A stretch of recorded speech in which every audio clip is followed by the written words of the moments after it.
did 12 years of Catholic private education. However, the public schools in Nebraska, depending on where you lived, were very, very, very good. And I opted for a certain district. I bought a house there. I moved there. And then my son was able to go to those schools. And he's been going through those schools. And the difference of availability of like technology, like these kids are taking home iPads in like first grade. They've got like huge computer labs and everything. Do you think that there is some type of, I don't want to say injustice or unfairness, because I'm not even looking at it that way, just pragmatically, that there might be children that are in certain schools that if they just had better funding or more access to technologies or things available to them, that those kids would become more productive members of society, that with like a little bit of a help, that they could actually achieve more and do better for all of society? So I think that on the list of priorities, when it comes to education, the availability of technology is actually fairly low on the list of priorities. Sure. The two things I've heard are food availability and I think air conditioning, I think are the two biggest ones that I hear, but sure. Well, I mean, the biggest thing in terms of education itself, not just the physical facilities that we're talking about, would actually be two-parent family households. Sure. Communities that have fathers in them is actually the number one, decisive according to Roland Fryer and many. I couldn't have said it better myself. And I love the way Ben Shapiro basically articulated it. When you look at the priorities, the priority is not, even though there's nothing wrong with better school conditions, there's nothing wrong with technology, iPads, absolutely nothing wrong with any of that. The priority is not that. The priority is the discipline you get at home, the stability you get at home, the guidance you get at home, the moral conditioning you get at home. This is what you get from a two-parent household. The emotional stability you get at home. That's what you get from a two-parent household. That's what determines whether your kid's going to do well in school or not. Not whether you've got more iPads. Not whether you've got better conditions in school. All right? But this is how the left argues. This is how Destiny argues. He thinks this is a good argument, according to him. Anyways, let's continue with the reaction. The water that's gaping into the Titanic, right? Yeah, and I agree with you 100%.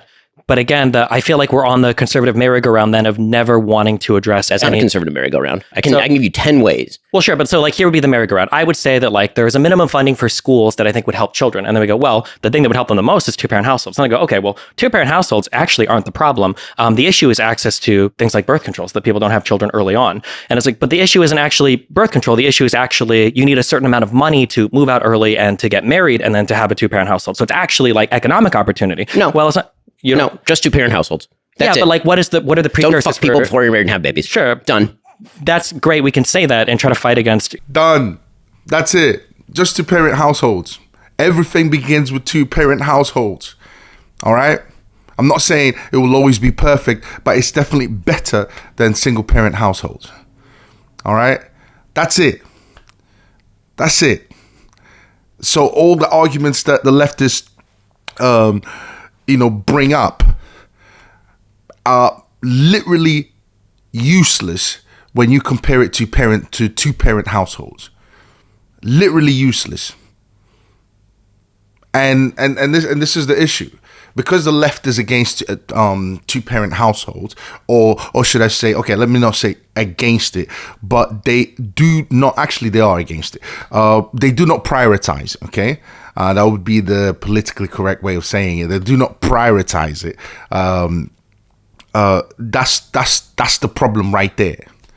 All right? Stop having sex with people outside of marriage. Make sure that when you do have sex with people, it's in the confinements of marriage, so that when you do bring a child, when the responsibility of sex comes along, then that child has a stable environment, in order to grow in. All right. So yeah. Why is Destiny still debating this point? It really makes no sense to me. But anyways, let's carry on with the reaction. Say that and try to fight against, however many hundreds of thousands of years of human evolution, but people will have sex and people will make babies. And then they used to get married. The vast majority of people in this country with kids used to be married. The vast majority of people with kids in this country sure. now are not married increasingly. But That is a lot of obviously the- a societal change. Yeah, Something true. changed. It wasn't human evolution. But a lot of those things in terms of resting on whether or not people get married have to do with financial decisions. Do you have the money? People are worse off now than they were 50, 60 years ago when the marriage rates were higher. People are delaying the start of their careers because education is becoming increasingly important. So in other words, people are richer now and they have more education now, and yet they're having more babies out of wedlock now because they're richer and have more education. I'm saying that one of the biggest indicators for whether or not somebody's willing to get married is how much money both people are making if they can move out of their household. People don't tend to want to get married at 22 when they've just finished college, when they don't have the money to move out and they can't afford a house. Because we have changed the moral status of marriage in the culture. There you go. There you go. Feminism has been fighting for no-fault divorce for a very long time. Marriage is not as important anymore to people nowadays. And that is because feminism has been fighting to destroy marriage for a very long time. That's the reason why. So people view marriage different. They don't view it as that important. But the truth is, back in the days, regardless if you were poor, middle class, rich, it didn't matter. Everyone, okay, thought it was important to get married before bringing a child into the world. And that's why he's alluding to shotgun marriages. All right. Well, he's going to be alluding to it anyway. So this is what I'm saying. But you see, these little things that they don't want to take into account, that the left doesn't want to take into account, that seems to be the problem. Marriage changed. Okay, the idea of getting married, the idea of the importance of marriage has changed, and that's because the leftists, well. Feminism, if you really want to, talk about the agenda that pushes the left, it's feminism. They've been working hard to destroy the institution of marriage and destroy the nuclear family. That's a fact. So people's idea of marriage, people are now prioritizing materialistic things. They're prioritizing they're prioritizing materialism and hedonism over family. Okay, even though we know that kids that grew up in a two-parent household do better than kids that grew up in single-parent households, or what I like to call them broken homes. In the culture, meaning that everyone, poor, rich, and in between, used to get married. That is, by the way, a huge percentage of marriages in the United States used to be what they would call shotgun marriages, meaning that somebody knocked somebody up, and because they did not want the baby to be born outside of a two-parent household, they would then get married. Do we think that shotgun marriages, though, are a way to bring back equilibrium to education? Yes. That Yes, absolutely. Yes, 100%. Do we a think child that- deserves a mother and a father? Sure, Because that but- is the basis for all of this, including education. Do we think that shotgun marriages are, well, let's say this, do we think that that's a reasonable direction that society would ever take? Or is this like... Yes, it was the reasonable direction for nearly all of modern history. but history... Will society ever take this direction again? Well, if it doesn't, it will self-destruct, isn't it? It's always been the case. I mean, he's acting as if this has never been the case for most of history. That's how things have been running. All right. And then he alludes to modern history. Yes, but for all throughout human history, that's how things have been running. What? It's like you can't see that ever since things have changed, things have been getting worse. You can't see that. Do you think human history will be heading towards this direction? Of course it will. It has to. Otherwise, it will self-destruct and cease to exist. But history moves in one direction, right? Why? Because of time? I mean, people don't think that's in what way is that? And I don't think we've ever regressed social standards back to like, oh, well, let's go 100 years back and do things that, used to exist before. That's weird. The entire left right now is arguing that we regress social standards by rejecting Roe versus Wade. So that's obviously not true. The Roe versus Wade is not a social standard. It's a Supreme Court ruling, number one. Number two, if you read the actual majority opinion on Roe v. Wade, we can see that socially we actually never made huge progress on how society viewed abortion. This has always been an incredibly divisive thing, right? Even that was, I think, part of Alito's writing on it was that things like gay marriage, for instance, we've kind of moved past and it's not really as debated anymore, but abortion was never a settled topic despite Roe v. Wade. The notion that the arc of history constantly moves in one direction is belied by nearly all of the 20th century. What do we mean by that? I mean, in the terms first of half like of the women's 20th rights, century is civil filled with rights, barbarism, communism, Nazism, all of that was a regression from what was happening at, for example, the beginning of the 19th century and the 20th century. Yeah. If you look at the beginning of the 19th century and what happened afterwards, with Nazism, with what happened with Stalin and so on, and communism. If you look at what happened morally speaking, I mean, that was a regression. I mean, seriously, come on. It was heading towards one direction, and then everything that happened after that literally killed millions and millions and millions and millions of people. More than anything that we've ever seen in human history. It literally killed more than any ideology. Their atheist leaders, all right, after 1900 killed more people than anyone else in human history. I mean, you can't even compare it. You can't even compare it. In the 20th century. In what way? Nazism and communism weren't a regression from what was going on in 1905? These are, in terms of like communism being a regression, for instance, I'm not a communist, but like the industrialization of the Soviet Union happened under a communist society. The industrialization. So the murder of tens of millions of people. Yeah, I consider that a regression. A moral regression, which is what we are talking about now, moral regression. And you're suggesting. And that's how the left thinks. They don't care about moral regression. That's why they don't care about abortion. That's how the left thinks. They don't care about moral regression. Moral regression does not lead society, does not lead the world into a better place. It leads the world into a worse place. He didn't even care that communism achieved what they achieved in terms of industrialization. He didn't even care that they achieved that at the cost of millions and millions and millions of people's lives. It's just what's happening with abortion. 73 million babies murdered every year. Worldwide. It doesn't, that to the people on the left, they don't think about that. They don't consider that important. That's going to have big ramifications going forward. And you're suggesting that moral regression, I wouldn't term a return to traditional values a moral regression. You would.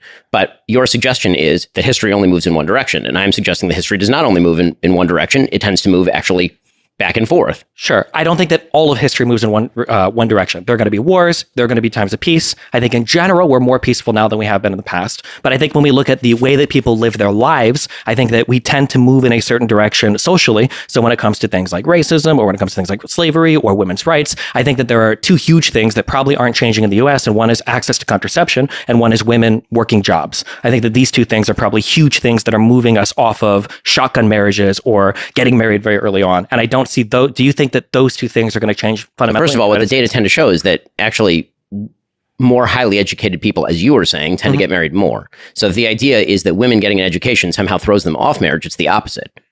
Usually, those women aren't not getting, educated. But those women aren't getting shotgun marriages. Those women aren't having children. Yeah, but now you're Destiny's right about that. Those women are not getting shotgun marriages. They're not. Things have changed, and I'm going to be commenting on what I think about. According to statistics, women with higher education are actually getting married. But I think I agree with Destiny on this point here. You're shifting the topic. My topic was how to get more people married. And what I'm and then you suggested that higher levels of education are delaying marriage and making it less probable. And what I'm telling you, because this is what the data suggests, is that actually as you raise up the educational ladder, people tend to be married more than they are lower down on the educational ladder. If you're a high school graduate, you're less likely to be married than if you're a postdoc. I agree with you, but that's because one of the biggest precursors to getting married is having like a level of economic stability. So as people get more educated, they obtain this economic stability, and then they're in a more comfortable position to explore more serious relationships. There's another confound there. I mean, the confound is that people in stable marriages tend to be the children of people in stable marriages. I see what Destiny is saying. He's talking about going back to shotgun marriages, and he's talking about the importance of people getting married, period, and if education is somehow correlated to that, then yes, education actually helps. It doesn't hinder. But I understand what Destiny is basically saying here. If you look at a woman today, let's say. Females getting more educated and so on and so forth. Partly the reason why they want to get married.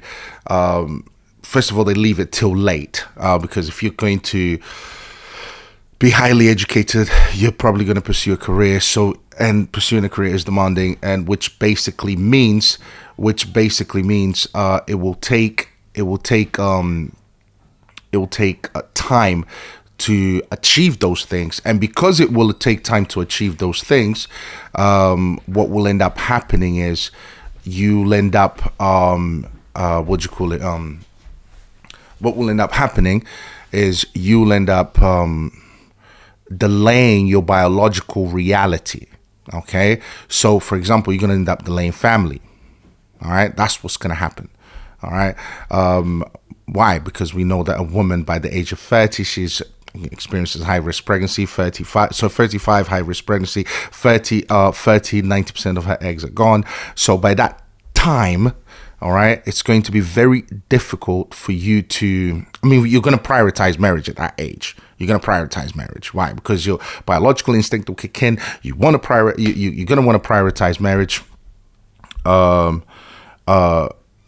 the truth of the matter is, women that leave it that late, even though they are trying to fulfill their biological clock, so to speak, what tends to happen is they don't have as many children as someone that's younger and, in a sense, less educated. Remember, guys, to be highly educated, you have to go to university, and after that, you have to pursue a career. This takes time, all right? And for a woman, it will take, by the age of 30, when she finally achieves everything that she, come on. It is that people in stable marriages tend to be the children of stable marriages. And there's only one way to break that cycle, which is to create a stable marriage. And that is something that is in everyone's hands. Again, this notion that it is somehow an unbreakable, unshatterable barrier to get married and have kids, I don't understand. I see what Ben Shapiro is basically talking about here. He's basically saying that the importance is marriage. All right, that's it. Just get married, because when people that come from good marriage households usually tend to value marriage, and they usually tend to go down that direction there. But I also understand what Destiny is saying. I don't understand where this is coming from. Why is that such a challenge? I don't think it's unbreakable or unshatterable. The initial point was, for school, if we can provide a minimum level of educational stuff for children, that'd probably be good. But when we retreat back to, well, it has to be the families that are fixed first, fixing families is a multivariate problem that has so many different... I am fine. Within my local community, we all vote. Again, I've suggested that there's a difference between local community and federal. I'm fine with my local community voting for school lunches or air conditioning or whatever it is that we all agreed to do. Because he keeps going back to this point. It really keeps going back to this point, about making these little changes in the school itself will help kids and so on and so forth. It's like, that's just... It's like, bro, fix the main problem, and everything else will sort itself out. But it's like they want to quibble about all these little things. It's like they're meaningless if you compare it to kids not coming from a 2-parent household. These little problems in school, more iPads. Yes, it's good, but that's not the main issue. The main issue is kids coming from 2-parent households. That's what makes sure that these kids make it in school. And kids today, I'm sorry to say, they're less educated than kids were from, back in the days. Because the more local you get, the more homogeneity you get in terms of interest, and the more interest you have in your neighbors. All of that's fine. I'm part of a very, very solid community. In our community, we give to each other. We have minimum standards of helping one another. All of that's wonderful. When it comes to the actual problem of education, what I object to in the political sphere, and this happens all the time, is everybody is arguing on top of the iceberg about how we can move the needle 0.5 percentage points, as opposed to the entire iceberg melting beneath them. And we just ignore that. And we pretend that that's just, sort of the natural consequence of things. The arc of history suggests that people are never going to get married again. Actually, what the arc of history suggests, realistically speaking, is that the people who are not getting married are not going to be having kids. And what it also suggests, the people who are married are going to be having kids. And so the demographic profile actually over time is rather going to shift toward people who are having lots and lots of kids. I'm married. I have 4 kids. Everyone in my community is married. It's like minimum buy-in in my community is 4 kids. There you go. Listen, guys, this is logical. This is 1 + 1 = 2. People that have more kids tend to be married. All right. People that don't have kids tend not to be married. Okay, marriage brings about kids. All right, and over a period of time, you're going to see those that have kids are the ones that are going to survive, are the ones that are going to remain, and those that don't have kids are the ones that unfortunately are going to die out. All right, I mean, this is logical. This is not difficult to understand. All right, people that have kids, their legacy will continue. If you don't have kids, your legacy won't continue. You'll just die out. That's it. So religious people, yeah, people that believe in family, believe in the nuclear family, they will survive. Okay, when you look at it long term, they'll survive, and people that don't will not survive. People that don't tend to have kids, they tend to be atheists, they tend to be non-religious people. Put it that way. All right, but yeah, that's just the truth. In my community is 4 kids. Okay. And so what's happening actually in terms of demographics is that the people who are more religious and getting married are having more kids. And so if you're talking about the arc of history shifting toward marriage, I would suggest that actually demographically over time, long periods of time, not over one generation, over long periods of time, the only cure for low birth rate is going to be the people who get married and have lots of kids.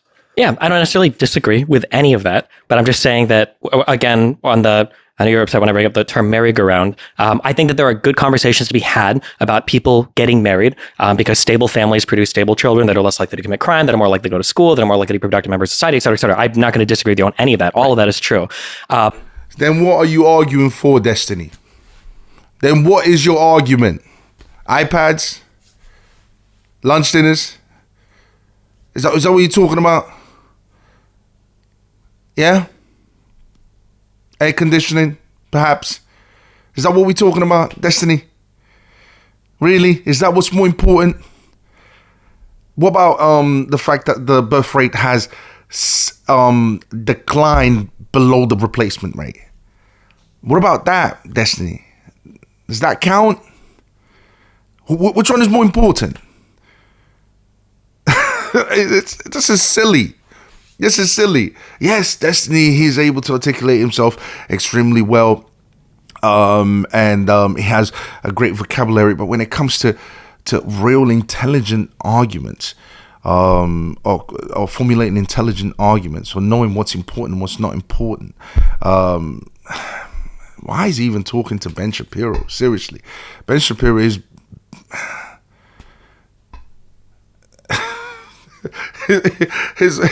Ben Shapiro is of a different class, mate. You know, this debate, this is childish. Ben Shapiro shouldn't even entertain this debate here, to be honest with you. But guys, listen, if you disagree with me, obviously, all you Destiny fans out there, if you disagree with me, please feel free to challenge me, message me, and then we'll arrange a debate. Make sure you comment, like, and subscribe. And yeah, I'll see you guys next time. Peace.